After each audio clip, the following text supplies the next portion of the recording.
Have you ever lost your temper, raised your voice at your dog, and then felt an overwhelming wave of guilt, only to be completely relieved when they walked up to you 5 minutes later, wagging their tail and licking your hand? It is incredibly easy to believe that dogs have extremely short memories.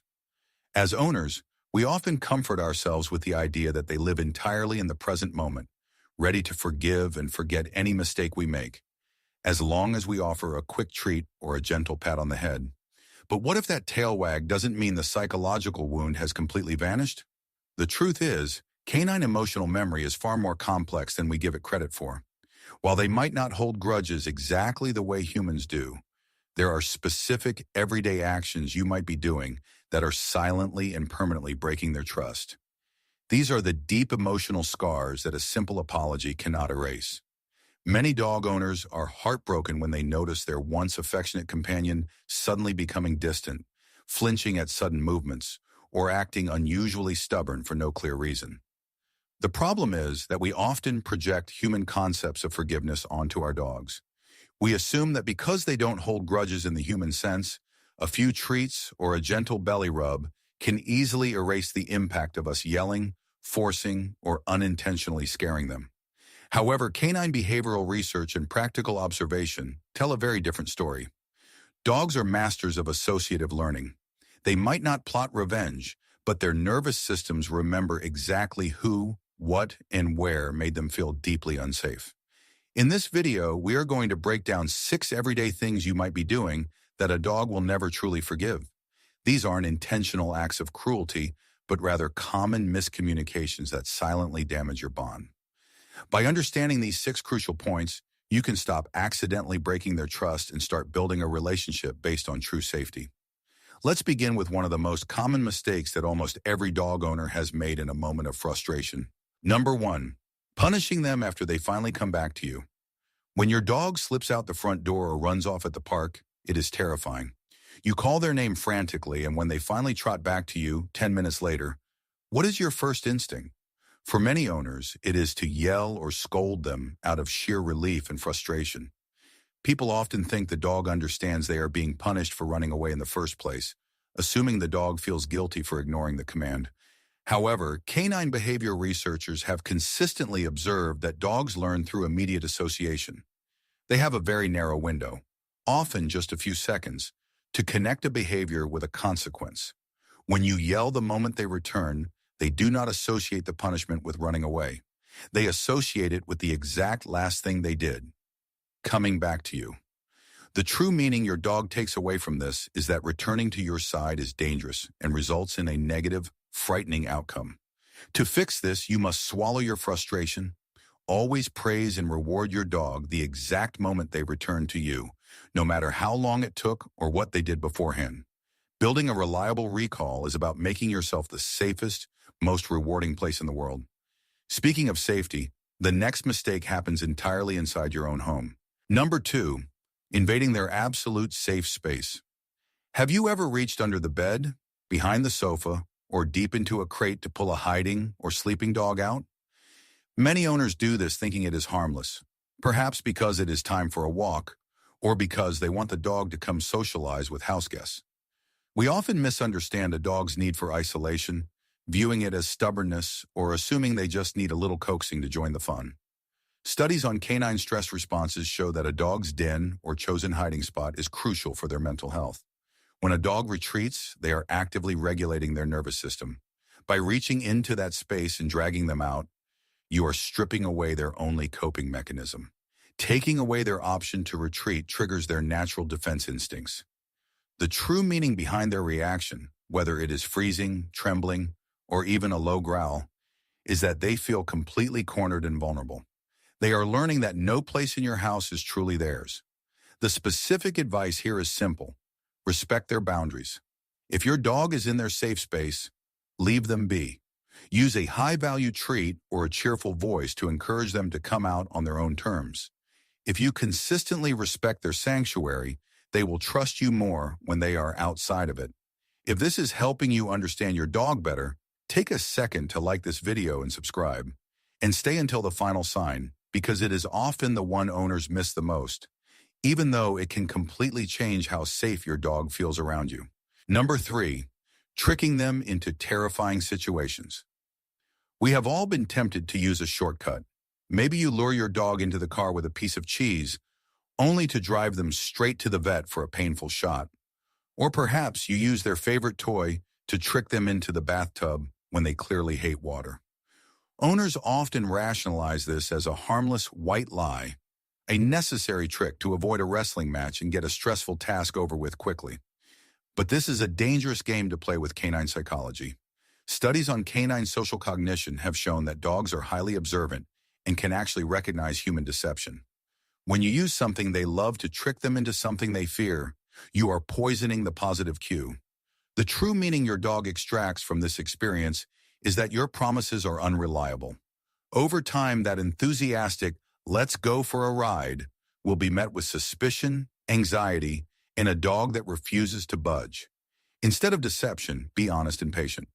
Use counter-conditioning and desensitization to help your dog slowly build positive associations with the vet, the bath, or the car. Tricking them might work once, but it sacrifices a lifetime of unquestioning trust. This loss of trust becomes even more severe when they are already afraid, which brings us to our 4th point. Number 4, forcing interactions when they are clearly terrified. Imagine walking your dog and a stranger approaches, insisting on petting them. Your dog's ears are pinned back, their tail is tucked tightly between their legs, and they are trying to hide behind your calves. Yet many owners will push the dog forward saying, "It's okay, say hi, they need to be socialized." We misunderstand their terror as simple shyness that just needs a little push. Veterinary behaviorists often note that flooding, forcing a dog into a situation that overwhelms them with fear, is one of the fastest ways to create severe behavioral issues. When you force a terrified dog into an interaction and block their ability to retreat, their flight response is taken away.